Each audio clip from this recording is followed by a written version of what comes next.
India के प्रधानमंत्री नरेंद्र मोदी जी वालों रूस के राष्ट्रपति नाल फोन ते 25-30 मिनट गलबात की गई है कि वह युद्ध ਨੂੰ कुछ टाइम ਲਈ रोक देन ताकि जो उत्थे यूक्रेन ਵਿੱਚ ਭਾਰਤ ਦੇ ਵਿਦਿਆਰਥੀ ਫਸੇ ਹੋਏ ਹਨ ਜਾਂ ਭਾਰਤ ਦੇ ਨਾਗਰਿਕ ਫਸੇ ਹੋਏ ਹਨ ਉਹਨਾਂ ਨੂੰ ਕੋਈ ਹਾਨੀ ਨਾ ਪਹੁੰਚਾ ਸਕੇ ਅਤੇ ਉਹਨਾਂ ਨੂੰ ਸਹੀ ਸਲਾਮਤ ਜੋ ਹੈ ਆਪਣੇ ਇੰਡੀਆ ਵਾਪਸ ਲਿਆਂਦਾ ਜਾਵੇ।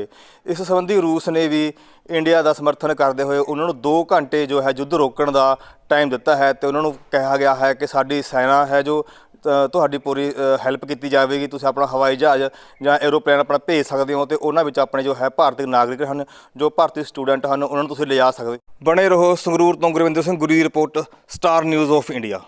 और वो खबर ये है कि मोदी जी ने रूस के राष्ट्रपति व्लादिमीर पुतिन से बात की है और बात की है युद्ध को रुकवाने के लिए।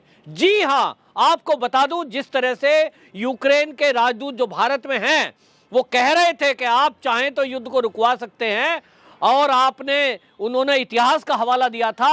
लोग ये कह रहे थे कि मोदी जैसे इस तरह का आग्रह कर रहे हैं, रूस भला मोदी का कहना क्यों मानेगा। लेकिन अब ये सच हुआ है और ये सच हुआ मोदी जी के फ़ोन से। मोदी जी ने पहले भी रूस के राष्ट्रपति व्लादिमीर पुतिन से 25 मिनट बात की थी और आज दोबारा बातचीत हुई और मुद्दा था भारतीय छात्रों को सुरक्षित यूक्रेन से निकालकर भारत में लाना।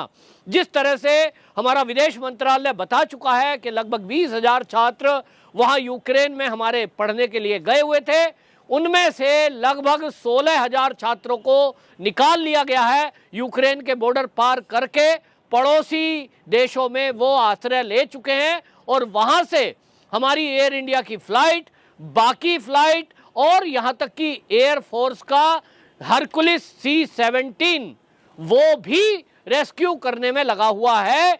4 मंत्री वहां लगे हुए। लेकिन इस बीच में ये एक एडवाइजरी रूस ने जारी की और रूस ने ये कहा कि जो यूक्रेन का खार्किव है उस खार्किव में अब हम भयंकर हमला करने वाले हैं।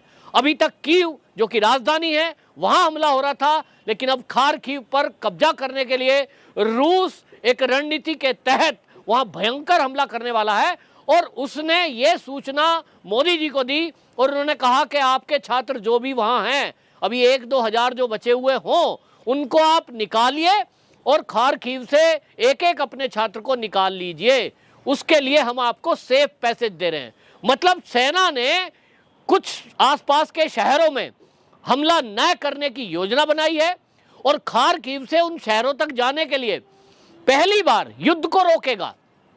उसने कहा है कि हम 2 घंटे के लिए युद्ध को रोकेंगे, भारतीय छात्रों को सुरक्षित निकालने के लिए उन्हें पैसेज दिया जाएगा, गाड़ियां उनके लिए प्रोवाइड कराई जाएंगी और वो वहां खार्किव से पास के जो 3 शहर हैं जिसमें बाकायदा वो बनाया गया है सेफ पैसेज, एक है पिसोचिन, एक है बेजलुडोवका, एक है बाबे। 3 शहरों को चुना गया है, पिसोचिन, बेजलुडोवका, बॉबे। ये 3 शहर लगे हुए हैं बिल्कुल इस राज्य से और इन्होंने कहा है कि खार्किव से लगे हुए एरिया हैं, वहां पहुंचने में मात्र 1 घंटा आधा घंटा लगेगा। लेकिन हम 2 घंटे के लिए बमबारी रोकेंगे, युद्ध रोकेंगे और रूस के सारे सैनिक उन भारतीय छात्रों की सुरक्षा में लगेंगे।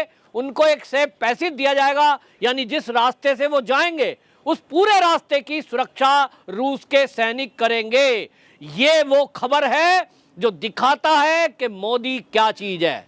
जो मोदी को लेकर अभी तक दुष्प्रचार और बदनाम करने की कोशिश कर रहे थे, कुछ लोग वीडियोस फेक बना रहे थे, मोदी सरकार कुछ नहीं कर रही, मोदी सरकार कुछ नहीं कर रही, वो आंख खोल के देख लें।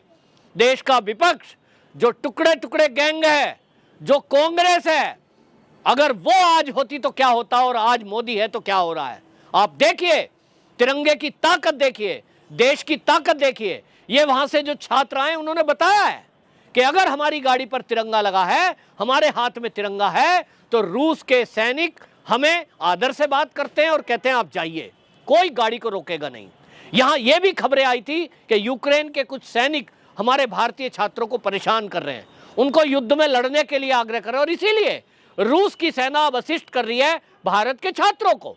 और यह इतिहास में शायद पहली बार है कि कोई देश, इतना महान शक्तिशाली देश, वो भारत जैसे छोटे देश के लिए वो ये कहे कि हम आपके लिए युद्ध रोक रहे हैं। और आप अपने छात्रों को निकालिए। युद्ध के बीच उनको सुरक्षा देगा। यह हुआ है मोदी जी की कूटनीति के कारण। यह है मोदी की ताकत, और आज भारत की ताकत पूरी दुनिया देख रही है। यहां आपको यह भी बता दूं कि इस युद्ध की घोषणा के बाद वहां अमेरिका के छात्र भी हैं, वहां चीन के छात्र भी हैं। दोनों देशों ने अपने छात्रों को निकालने के लिए हाथ उठा दिए। भाई हमारे बस का नहीं है, जबकि वो महाशक्ति हैं। भारत, जिसको हमेशा छोटा देश बताकर मजाक बनाते थे, आज वो कितना शक्तिशाली बन गया है मोदी जी के नेतृत्व में। ये आज दिखाई दे रहा है कि रूस जैसी महाशक्ति भी भारत को अपने साथ लेकर चलने की रणनीति पर काम कर रही है। यूं तो रूस और भारत की पुरानी दोस्ती है, पुरानी मित्रता है, लेकिन ऐसे समय में जब दुनिया के कई देश, अमेरिका जैसे देश, फ्रांस जैसे देश दबाव बना रहे हो भारत के ऊपर,